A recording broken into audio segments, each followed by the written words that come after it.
ரஜபுடைய மாதத்தில் முதலாவது பிறையில் இருந்து கொண்டிருக்கிறது. சகோதரர்களே, இன்னும் ரமலானுக்கு 2 மாதங்கள் தான் இருக்கிறது.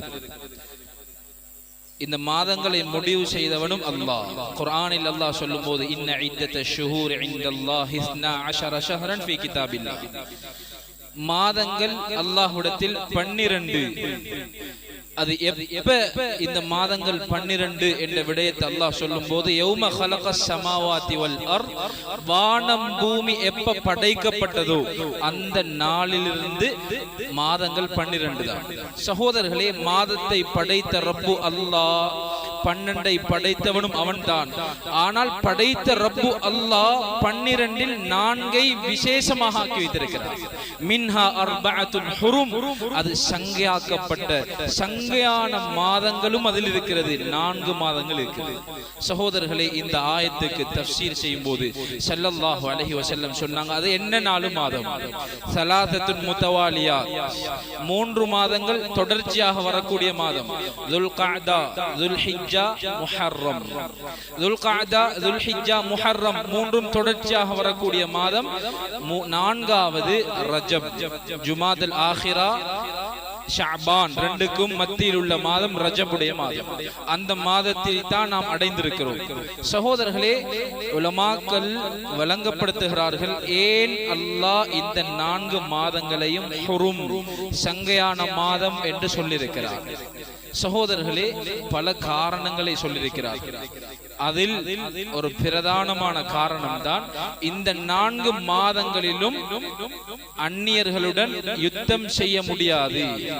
அல்லாஹு தஆலா யுத்தத்தை ஹராமாக்கிய மாதங்கள் இந்த 4 மாதங்கள். இன்னும் ஒரு கருத்து சொல்லப்படுகிறது, ஏன் அல்லாஹ் இந்த 4 மாதத்தை சிறப்பித்து குறிப்பிடுகிறான் என்றால், இந்த 4 மாதங்களிலும் எப்படி ஒரு அடியான் ஏனைய மாதங்களில் பாவம் செய்தால் என்றா, அந்த பாவத்திற்கு அல்லாஹு தஆலா கொடுக்கக்கூடிய தண்டனையை விட இந்த மாதங்களில் செய்யப்படக்கூடிய பாவங்களுக்கு தண்டனை அல்லாஹ் அதிகமாக வைத்திருக்கிறார். சகோதரர்களே, அதே போன்றுதான் ஏனைய மாதங்களில் செய்யப்படக்கூடிய நலவுகளுக்கு அல்லாஹ் கொடுக்கக்கூடிய நன்மைகளை விட இந்த மாதத்தில், இந்த 4 மாதங்களிலும் செய்யப்படக்கூடிய நலவுகளுக்கு அல்லாஹ் அதிகமான நன்மைகளை வைத்திருக்கிறார். சகோதரர்களே, அதில் முதலாவது இரவை அடைந்திருக்கிறோம். இந்த இரவிற்கும் ஸல்லல்லாஹு அலைஹி வஸல்லம் விசேஷமான ஒரு சிறப்பை சொன்னார்கள். சகோதரர்களே, ஹதீஸில் பதிவு செய்யப்பட்டிருக்கிறது, 5 இரவுகள் இருக்கிறது. இந்த 5 இரவுகளும் அல்லாஹ்விடத்தில் எதை கேட்டாலும் ஒப்புக்கொள்ளப்படக்கூடிய இரவுகள். சகோதரர்களே, அதில் முதலாவது இரவு ஒவ்வொரு வாரமும் இருக்கிறது. ஒவ்வொரு ஜும்ஆ, வியாழக்கிழமை இரவு, ஜும்ஆ நாளுடைய இரவு. சகோதரர்களே, இந்த இரவையில் எதை கேட்டாலும் அல்லாஹ் ஒப்புக்கொள்கிறான். இரண்டாவது சகோதரர்களே, நாம் இருக்கக்கூடிய இந்த ரஜபுடைய முதலாவது பிறையின் இரவு, இன்றைய இரவு இருக்குதே, விசேஷமாக அல்லாஹு தஆலா அடியான் எதை கேட்டாலும் ஒப்புக்கொள்கிறான். மூன்றாவது இரவு சகோதரர்களே, அல்லாஹ்வின் நல்லடியார்களே, நிஸ்ஃபு ஷஅபான், ஷஅபானுடைய வரக்கூடிய ஷஅபானுடைய மாதத்தின் அரைவாசியின் 16வது இரவு. 15 முடிந்து 16வது இரவு நிஸ்ஃபு ஷஅபான், பராஅத்துடைய இரவு என்று சொல்வோம். சகோதரர்களே, அந்த இரவு எதை கேட்டாலும் ஒப்புக்கொள்ளப்படுகிறது.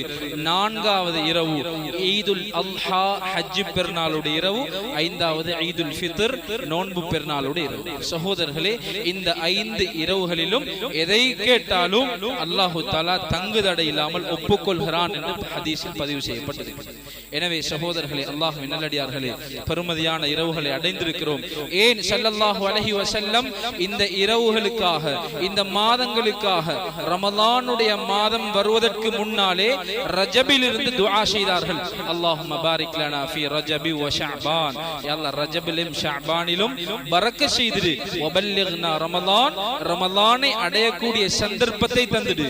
சகோதரர்களே, ஏன் பரக்கத் செய்த, ஏன் ஸல்லல்லாஹு அலைஹி வஸல்லம் பரக்கத்தை கேட்டாங்கண்டா, ரமலானுக்கு ரமலானுக்குரிய தயாரிப்பை அல்லாஹ் ஷஅபானிலும் ரஜபிலும் வைத்திருக்கிறார். ரஜபும் ஷஅபானும் நோன்பு நோட்பதற்கு ரமலானுக்குரிய தயாரிப்புக்குரிய மாதங்கள் இது. அதனாலதான் ஸல்லல்லாஹு அலைஹி வஸல்லம் அல்லாஹ்விடத்திலே பரக்கத்தை கேட்டிருக்கிறார். எனவே சகோதரர்களே, அல்லாஹ்வின் நல்லடியார்களே, பெருமதியான இரவுகளை அடைந்திருக்கிறோம். இந்த இரவுகளை பெருமதியாக பயன்படுத்திக் கொள்வோம். இஸ்திக்ஃபார், துஆ, திக்ர் போன்றவைகளில், குர்ஆன் திலாவத் ஓதுற விடயங்கள்ல நாங்க கவனமாக இருந்து கொள்வோம். அதே போல எங்களுடைய தேவைகளை ரப்பிடத்தில் முன்வைத்து, அல்லாஹ்விடத்தில் எங்களுடைய தேவைகளை முன்வைத்து, அவனிடமே நாங்க எங்களுடைய தேவைகளை எல்லாம் பெற்றுக்கொள்ளக்கூடிய ஒவ்வொரு அடியாராக நாங்க ஒவ்வொருவரும் மாறுவோம். அல்லாஹு தஆலா காலத்தை தந்து சந்தர்ப்பத்தை தந்து அடியான எதிர்நோக்கிறான், அடியான எதிர்பார்க்கிறான். என்னிடத்துல வரணும், என்னிடத்துல கேட்கணும். எனவே எல்லாம் வல்ல அல்லாஹ் நம் அனைவருக்கும் அப்படியான பாக்கியங்கள்